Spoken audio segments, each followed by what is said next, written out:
वालेकुम प्यारी बहनों, सुपर इजी कुकिंग में खुश आमदीद। उम्मीद करती हूँ आप सब खैरियत से होंगी। तो जी जनाब, अच्छा खाना किसे पसंद नहीं। सभी कुछ अच्छा खाना चाहते हैं जो देखने में भी अच्छा लगे और खाने में भी मज़ेदार हो। तो आज हम भी कुछ ऐसा ही बनाने वाले हैं जो आपके मन को भी भाएगा और तन को भी। तो चलिए शुरू करते हैं। ये देखिए, काबली पुलाव बनाने के लिए हमने ली है 2 अदद दरमियानी साइज़ की प्याज, ज़ीरा, उबले हुए चने और ये है जी उबला हुआ गोश्त। ये 2 किलो गोश्त है। 1.5 किलो चावल। ये चावल मैंने 2-3 घंटे पहले ही भिगो दिए थे। और ये है जनाब 2 नींबू, ये भी हम डालेंगे इसमें।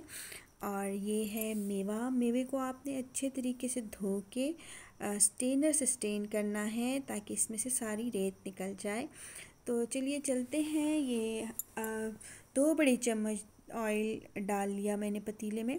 अब इसमें मैं डालूँगी ज़ीरा, लौंग और छोटे छोटे टुकड़े 2-4 टुकड़े जो हैं वो दालचीनी के हैं। इसके साथ ही मैं इसमें डाल दूँगी 2 छोटी साइज़ की कटी हुई प्याज। और अब हम इस प्याज को फ्राई करेंगे। हमने इस प्याज को डार्क फ्राई करना है, मतलब डार्क ब्राउन कलर देना है। डार्क ब्राउन कलर से मुराद ये नहीं है कि आपने प्याज को जला देना है, हरगिज़ भी नहीं। प्याज को आपने जलाना नहीं है, बल्कि प्याज को आपने ब्राउन करना है, लेकिन ज़रा डार्क कलर, थोड़ा सा डार्क कलर होगा तो चावलों में ये रंग निखर के आएगा। ये देखिए आप, प्याज जो है अभी गुलाबी हो गई है और ये थोड़ी देर में अब आप देखेंगे कि इसका रंग जो है वो गुलाबी से ब्राउन में तब्दील होना शुरू हो जाएगा। ये बहुत इम्पॉर्टेंट स्टेज होती है प्याज के लिए, क्योंकि इससे ज़्यादा अगर आप इसको कलर देंगे तो प्याज का जायका कड़वा हो जाएगा और फिर जो खाने का टेस्ट है वो ठीक नहीं आएगा। अब इस स्टेज पे हम इसमें उबला हुआ गोश्त डाल रहे हैं। ये 2 किलो गोश्त है जो मैंने लहसुन और नमक डाल के जिसको बॉईल कर लिया था। और याद रखिएगा, इस गोश्त की जो यखनी है वो भी हम चावलों में इस्तेमाल करेंगे। तो गोश्त को प्याज के साथ हल्का हल्का सा भून लेंगे ताकि जो गोश्त है वो भी उसका जो फ्लेवर है प्याज के साथ वो रच बस जाए। और इसमें मैंने जो लहसुन डाला हुआ है बॉईल करते वक्त, वो भी इसके अंदर ही है। इससे इसकी हींग जो है वो भी ख़त्म हो जाएगी। और इसको थोड़ी देर बस हम भूनेंगे प्याज के साथ और फिर हम इसमें अपना जो नेक्स्ट इंग्रेडिएंट है वो डालेंगे। ये देख लीजिए, गोश्त जो है वो प्याज के साथ भुन रहा है और इसमें अभी मैंने और कुछ भी नहीं डाला। अब इसके अंदर हम डालेंगे मेवा जो कि हमने भिगो के रखा था। भिगोने से ये होता है कि ये मेवा फूल जाता है और फिर ये जब हम इसको फ्राई करते हैं तो ये बहुत ही मज़े का इसका टेक्सचर जो है वो बन के निकलता है। और इसको भी हम थोड़ी सी देर के लिए गोश्त के साथ फ्राई कर लेंगे ताकि जो मेवा है वो थोड़ा सा फूल जाए ऑयल के अंदर। और जब ये ऑयल में फ्राई होता है तो इसका जो टेक्सचर है ख़ास तौर पर वो एकदम बदल जाता है और अच्छा लगता है। अब इसके अंदर देखिए ये हो गया। अब इसके अंदर हम उबले हुए चने डाल रहे हैं। ये आधा किलो चने हैं, हमने इनको बॉईल कर लिया और अब इसके साथ हम इसको भी मिक्स कर देंगे।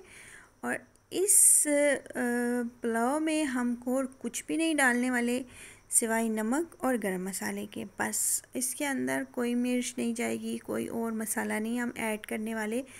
बस इसमें यही है कि आपने इसको स्टेप बाय स्टेप फॉलो करना है, तभी आपका जो काबली पुलाव है ये अच्छा बनकर निकलेगा इंशाल्लाह। तो अब इसमें हमने चूँकि ये 1.5 किलो के करीब चावल हैं, तो इसमें हम अभी ये चावल भी भीगे हुए थे, तो इसमें अब हम जो है वो शामिल करेंगे 6 ग्लास यखनी के। जो हमने गोश्त को उबालते वक्त निकाली थी ये वही यखनी है, लेकिन पहले आपने इसको स्ट्रेन कर लेना है, उसके बाद आप इसको गोश्त में शामिल करेंगे। और इसके साथ हम अब इसको थोड़ी देर के लिए मिक्स करेंगे और साथ ही जो है अब हम इसमें नमक भी डालेंगे। नमक चूँकि यखनी बनाते वक्त भी डाला था, तो आपने नमक का ध्यान रखना है। ये नमक थोड़ा इसमें तेज़ ही जाएगा।